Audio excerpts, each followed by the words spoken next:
Shaping Success with Wes Tankersley is brought to you by Aggressive Marketing Solutions, your solution for all business social media needs. If you need a team of social media marketers and content creators to help you build your brand on social media, text WES 2020 to 541-709-6502 today.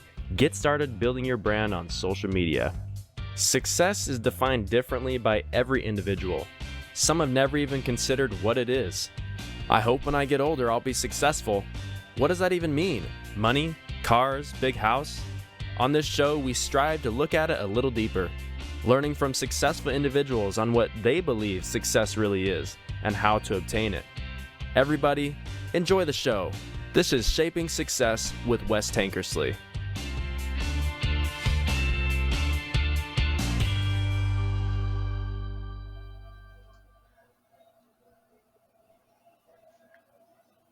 Hello and welcome to Shaping Success. I am your host, Wes Tankersley. This is episode 20 with Didier Deras. Didier is a youth pastor, a podcaster, as well as an author. Currently has a book out called Walking Toward Your Calling and is a host of a podcast, Blessed Not Stressed. So let's talk to Didier about the shape of his success. Didier, thank you for coming to the show. Glad to have you here.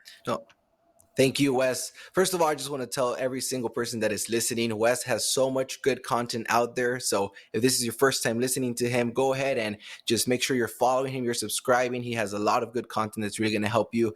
My name is Didier, and I also try to focus on the same thing, being able to empower others, being able to motivate other listeners as well. How I started everything was I was 16 years old, and I really realized that I needed to grow myself. I needed to grow personally. I needed to grow in my leadership. I needed to grow as, in my relationships. So I started to look for ways to do that. And for me, it was going through books, going through conferences, going through different videos on YouTube as well. Yeah, that's awesome. Can you tell us kind of a little bit about your upbringing and where you're from and where it all started out? Yeah, well, first of all, I was born in Honduras. I came to this country when I was 6 years old. And, just at the age of 14, I came to church. And that's when everything started changing for me, because I started reading the Bible. I started listening to this message. And the Bible begins to tell you things like, you have a purpose, you have a calling, you were created for something. And that's what I started to focus on, because I think the problem at times is not that we don't have purpose. The problem is that we don't know what our purpose is. So for me, I just started to look in how I can find my purpose. I knew that I was called for something. Once I read it, I believed it. So I started to look for what I was going to do. And then, by the age of 15, I was in a Bible study, you can say. And in that Bible study, I was the youngest one. And everybody wouldn't like to speak in front of people, but I wanted to speak in front of people. I wanted to develop that. I wanted to develop that skill. And I started to ask, the leaders there, I started to say, hey, can you let me be the one to bring the word next Friday? Can you let me do that? And I'll push them, because in that time, there were three people, the three people were in charge, and the people that weren't, normally they wouldn't normally preach. So I started to push myself to do that. By the age of 16, I started to do it as well in the youth groups. And I just became the right hand of the youth leader at the time. And I just started to look how I can add value to the youth ministry, to the point where now I am the youth leader. Now I am the one, normally preaching. Now I am the one who, besides going to just the youth meetings in my church, now I go to multiple churches. But it all started with a desire to want something more. That's all. That's how it started for me. And that's an awesome story. That's so cool that you were able to figure that out at such a young age, because it takes a little bit of time to figure that out. I'm 39, and it took me quite a while to figure out exactly what I wanted, what I was looking for, and how to get there. So I applaud you for figuring that out at an early age and pursuing your passion right away. That's awesome. Thank you. So how old are you now, and where does this kind of lead you? So you're the youth pastor at your church right now, but you're doing a bunch of other things too. You have a podcast, you wrote a book, which we'll get into a little bit earlier.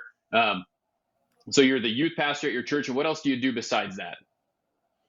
So I'm the youth leader, youth pastor in my church, and I am 21 years old right now. So this all started, I was looking for ways to add value to others, and that's what led me to look for ways to add value to myself as well. So I started to do that. I decided, how else can I reach the people? And I realized, well, you know what? I got to reach them through what they're listening to. So if they see me, they're going to see me preach. If not, they're going to listen to me through the podcast. And if not, if they're reading, then I want to write a book so that I can give the message to them. So the whole point wasn't about me, but it was about the message. It was about the message that I wanted to give to them. So I just started to look, being creative, look through different areas that I can deliver that message to them as well.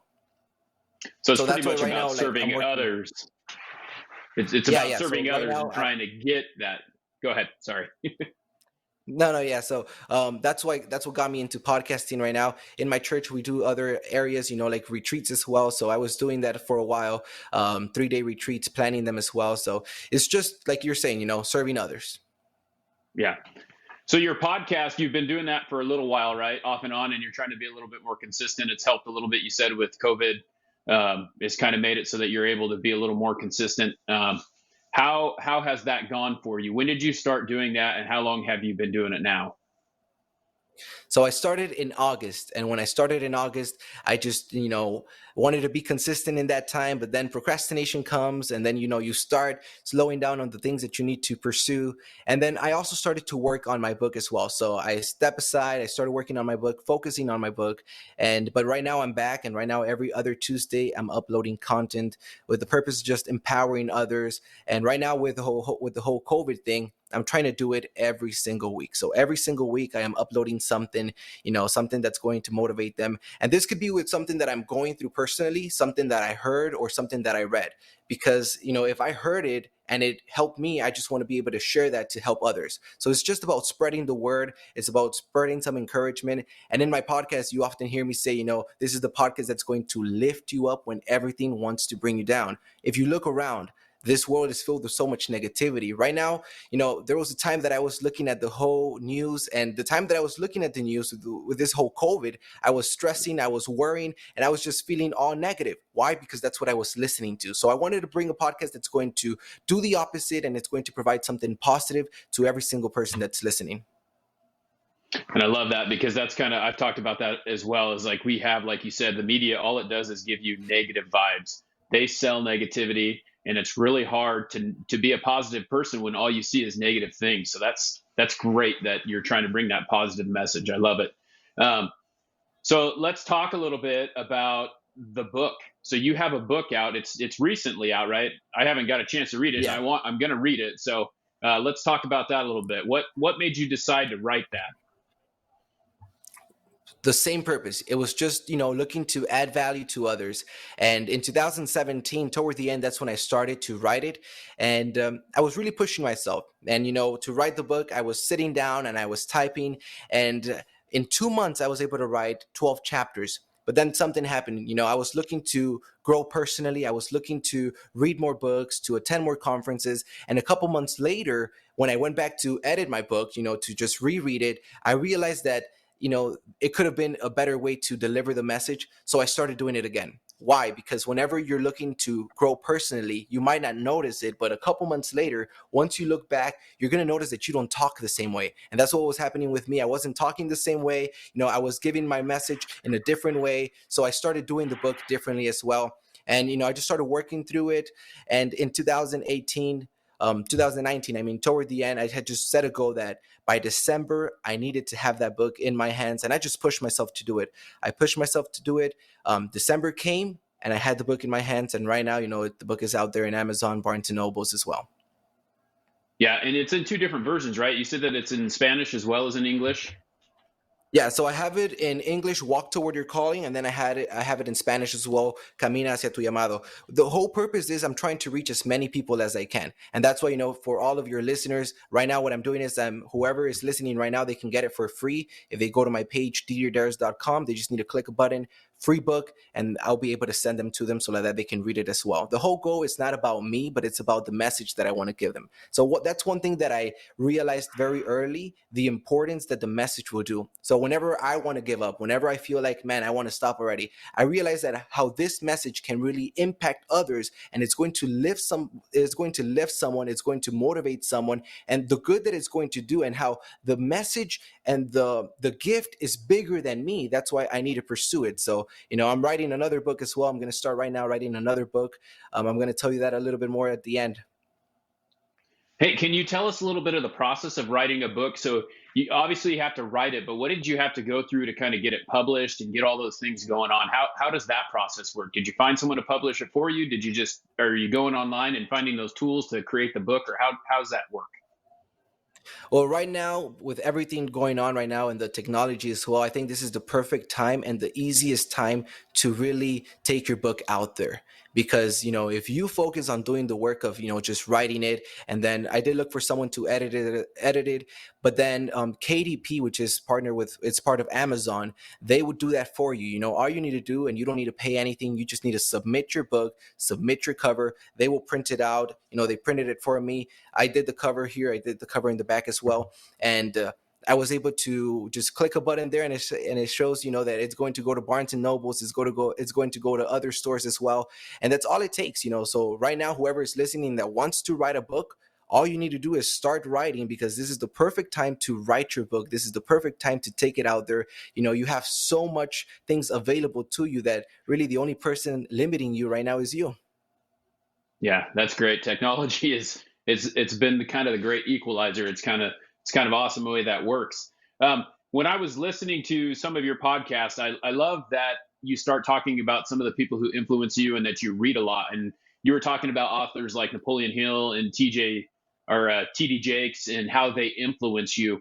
Who are some of your great influences, and how often do you read, and what are you reading besides those? Because I've read Napoleon Hill and I think it's a great book. So I kind of feel like we're on the same time frame there. So what else are you reading, and what's helping you to get through and stay positive?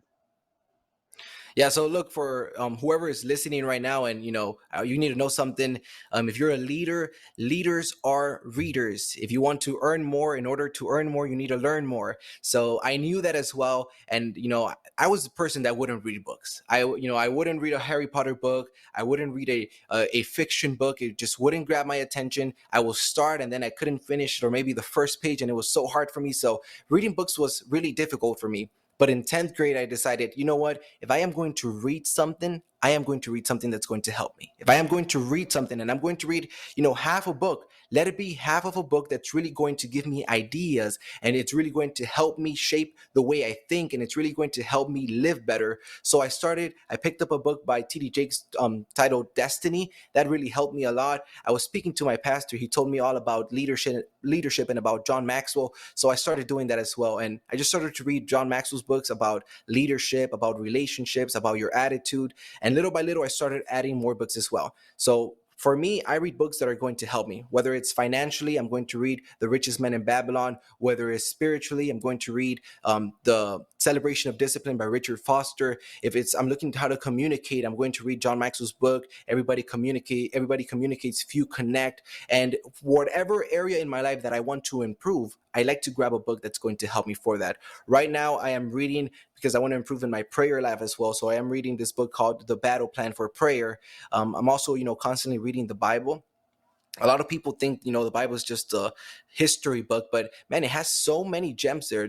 James Allen, he wrote the book As a Man Thinketh, and that's what the book of Proverbs says, for as a man thinketh in his heart, so is he. So the Bible has so much treasures that can really help you, and I'm constantly reading, looking for those treasures as well.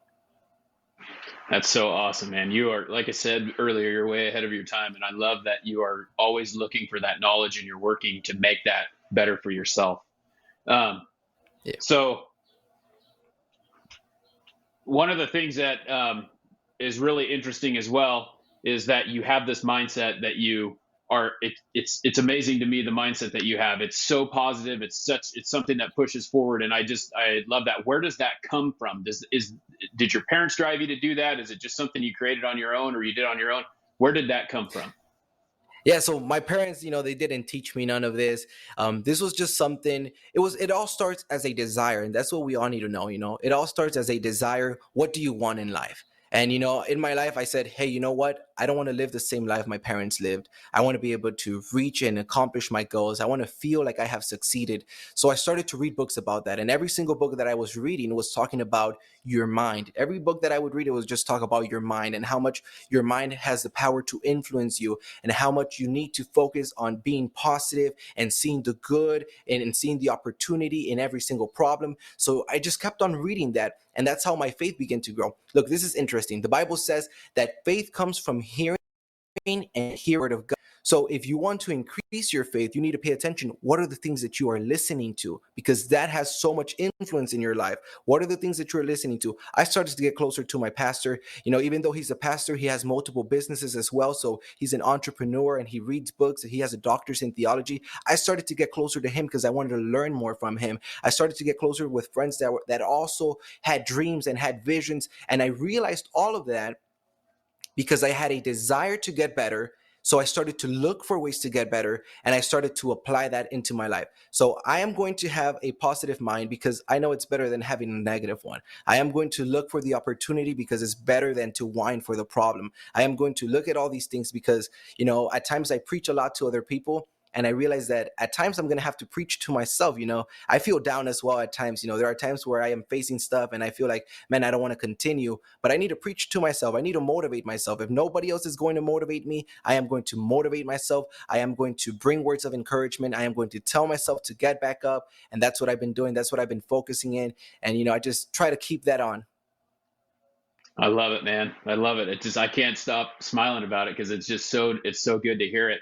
Um, that's so you obviously do have, you have sometimes, it's like you said, you get down sometimes and it kind of bothers you sometimes. What do you tell yourself when that happens? What gets you back on the right path? What do you do? Is it with your faith, or is it with just that positive mindset? What do you do to get back on that positive path when it hits a little bit of negative?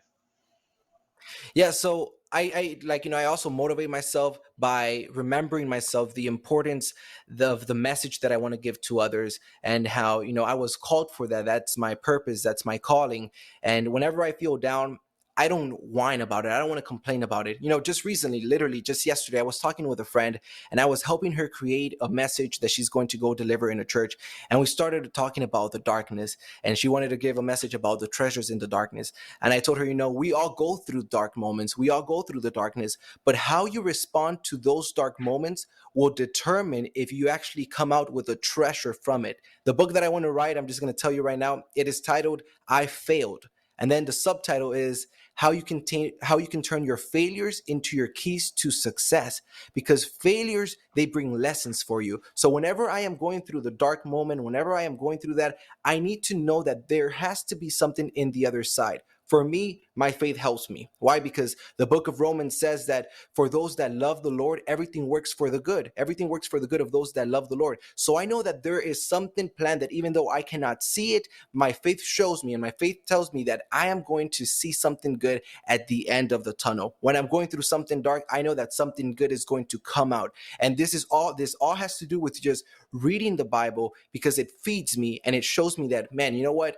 For me, for example, I'm a man of faith. So I put everything in God. I was just making an episode yesterday, and it's about not stressing. So it's about, instead of stressing, start trusting God. And that's what I do. I trust God. And that's what helps me in my dark moments, to trust God that something better is going to come along. That even though I'm going through a dark moment, the things that I'm going to see after is going to be much better, and it's going to be better than, what I'm going through right now. That's just so awesome, man. I totally love that yeah, you're so ahead of your time. It's so awesome because, like I said, for me, for a couple of years, I spent my whole life thinking that things are negative before they're positive, and I've just totally made this mindset switch, and it's so refreshing to hear someone who is your age who has made that choice already, and you're going to go far with that. I really love the fact that you're so positive about everything you do. Yeah, and this is what my book is about. My book is about, hey, you are called, you have a purpose, you have a value. But in my book, I also show you what did I start changing? I show everything in my book. What did I start listening to? What is it that that I had to understand? What were the principles that I had to apply? In my book, I am motivating you and I am encouraging you to look for your calling, to look for your purpose, but I am also giving you a guide into how I did it that you can apply to your life. So, my book is about understanding the process. It's about being intentional in life. It's about being in a growth environment, having the right mindset, looking for the missing piece, learning how to become a server as well, because serving others is really going to help you as well in life. That's awesome, man. Hey, so before I ask you the final question here, let's talk a little bit about where we can find you. I know that you're on Instagram and I know that you have your own web address. Is there anywhere else that we can find you? Where can we get the book? You've talked about that a little bit. When's the next one coming out? Just tell us a little bit about all that stuff. Yeah, so the best place where you can find, me is just my page, Deras.com. Right there, you're going to have access to Instagram. If you want to see me on Instagram, you have access to the book, you have access to the podcast. If you're here in Miami and you want me to go speak at an event, you can also reach out to me through there. And right now, for everybody that's listening, they can just go there and I have a button that says free book. I am giving you this book for free. All you need to do is click it and you can download it right there as well and just be blessed by it. So Didierderas.com. There you can listen to the podcast as well, but I am in Spotify and Apple Podcasts as well, and Google. Wherever you listen to your podcast, I am there, just blessed, not stressed. That's awesome. Yep. So here is the last question. This is the same question we ask every guest. The show is called Shaping Success. Okay. And because success is different for everyone, and I feel like you have a different definition than I do, can you tell us how you define success? What is the shape of your success? Okay, so first of all, for me, success is whenever I am able to see everything that I envisioned. Whenever I am able to see that everything that I dreamed for, everything that I saw in my mind is becoming reality, that for me is success. But now what's shaping my success? First of all, the first thing that I can recommend everybody is finding your gift. The book of Proverbs says that your gift will make a way for you and will put you in the presence of many powerful men. That's all because of your gift. So that's what I started focusing in. You see, everything started when I was taking some classes in church and they told me, hey, do a 5-minute preaching. I remember that time I stood up and I literally was shaking because I was so nervous, but I just started giving the message. What happened after? Everybody was telling me, yo, you look like you're natural at this. How is it that you do this? It was so good. And I realized that I had something there. And I realized that everything was coming together. God said that I had a calling. God said that, that I have purpose and I am able to do this. So I started to work on that. Here's the thing. If you find your gift and you begin to work on it, it's going to do good for you. It's going to shape you. It's going to mold you. And that's what I started to do. So start focusing on your gift. You got to be careful because this world has a lot of distractions. Everybody's looking to grab your attention and you're not devoting any of your attention to the things that you need to fulfill, to the things that matter to you. So that's what I started to change. I started to say, hey, what do I want? What can I start to fix for me? What's going to make me better? And I started to do that. And that's going to take you into a path that's going to show you about the process, to understand the process. And all of that is going to shape you so that you can reach a successful life. Look at this. This book, I told myself, starting 2019, I said, by the end of this year, I need to finish writing this book. I need to have the physical copy in my head. And I was pushing myself every single time. I went to Pittsburgh, Pennsylvania. Instead of going outside and just, enjoying the city, I was in my hotel room finishing this book because that was a goal for me. Whenever I finished it, whenever I had the copy in my hand, I had a feeling where I knew I'm like, man, I succeeded in this. So you need to push yourself, what's going to shape you into your success is going to be, first of all, having a desire, having vision, and also having the discipline and putting the maximum effort to accomplish it. That's great, man. I love the way that you set that up. It's so humbling to see that you found the goal, you went for it, and you're doing everything you can to make that possible. It's been a great interview. I'm glad that you had the chance to be on here, and I just wanted to say thank you for taking time out of your day to share your story with our guests. I hope that hopefully we can get you some people looking at your book and everything. I know definitely I'm going to get it. I'm going to read it, and just keep us posted when the next one comes out. Thank you very much, Wes. It was an honor to be here with you guys. And, I'm just here to give the message. Well, we appreciate it. So, hey, that's the end of the show. I wanted to say thank you for listening. If you can do me a huge favor, wherever you're hearing this show, could you please share it? If you're listening to it on the podcast, can you please go and give it a 5-star rating and give it a review? If you think that it will bring someone value, please take a screenshot of it and post it up on your social media. Until next time, I want to challenge you to find the shape of your success. Thank you for listening. This was Shaping Success with Wes Tankersley, brought to you by Aggressive Marketing Solutions. If you need a team of marketers to help you with social media, all you need to do to start is text Wes 2020 to 541-709-6502. 541-709-6502. That is Aggressive Marketing Solutions. Have a great day. See you next time.